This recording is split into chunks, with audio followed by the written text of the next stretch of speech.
after they have expressed their choice of electronic voting machines and the polling stations, then we are asking them to be present at the time of opening those strong rooms.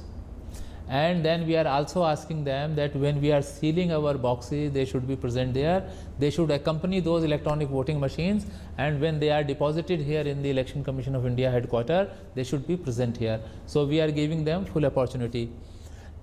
इसके बाद जब वो अपना इच्छा प्रकट कर देंगे और मशीनें भी बता देंगे, फिर हम उनको टाइम स्लॉट देंगे 3 जून से जो प्रारंभ होगा।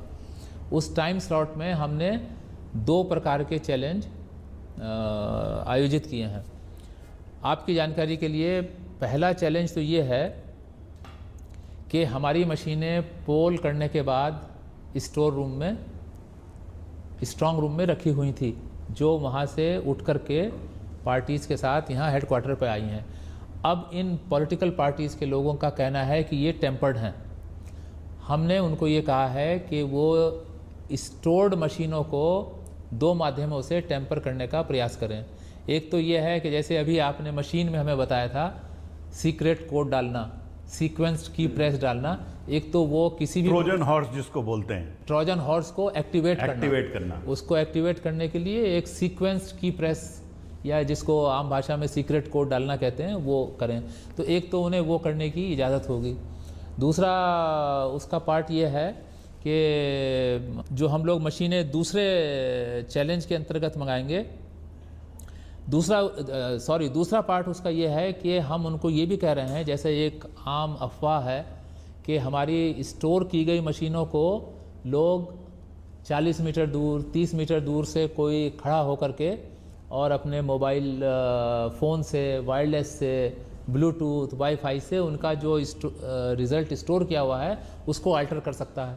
हम ये दोनों अपॉर्चुनिटी उनको दे रहे हैं कि आप आइए और हमारा जो रिज़ल्ट इसके अंदर भरा हुआ है उसको आप बदलिए।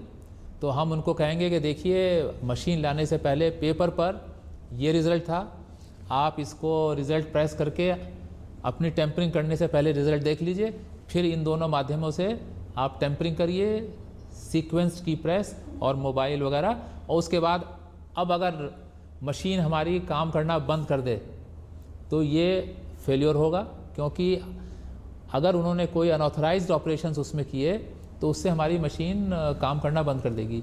दूसरा, अगर ये सब टेम्पर के प्रयास करने के बाद उस मशीन के रिज़ल्ट वही निकले जो पहले थे, तो भी उनका प्रयास फेल माना जाएगा। ये तो है हमारा चैलेंज 1। और चैलेंज 2 में हम ये कह रहे हैं, जैसा उनका भी आरोप है कि साहब ये मशीनें जब अभी आपने देखा फर्स्ट लेवल चेक पे बदल दी गई, कैंडिडेट सेटिंग के दौरान बदल दी गई, उसमें भी हम ये कह रहे हैं कि हम मशीनें लाएंगे और उन मशीनों में आपको रिज़ल्ट दिखा करके, रिज़ल्ट को क्लियर करने के बाद आपको एक्चुअल पोल करने की इजाज़त देंगे। आप उसके अंदर अपना पोल करिए, पॉलिटिकल पार्टी के लोग, और जो पोल आपने किया उसको बाद फिर से सीक्वेंस की प्रेस करके या मोबाइल या वाईफाई के माध्यम से उसका रिज़ल्ट बदलिए। इसके बाद हम उनसे कहेंगे कि अब आप इसका रिज़ल्ट निकालिए। अगर रिज़ल्ट सेम रहता है तो उनका जो ये टेम्पर का आरोप है ये फेल होता है, या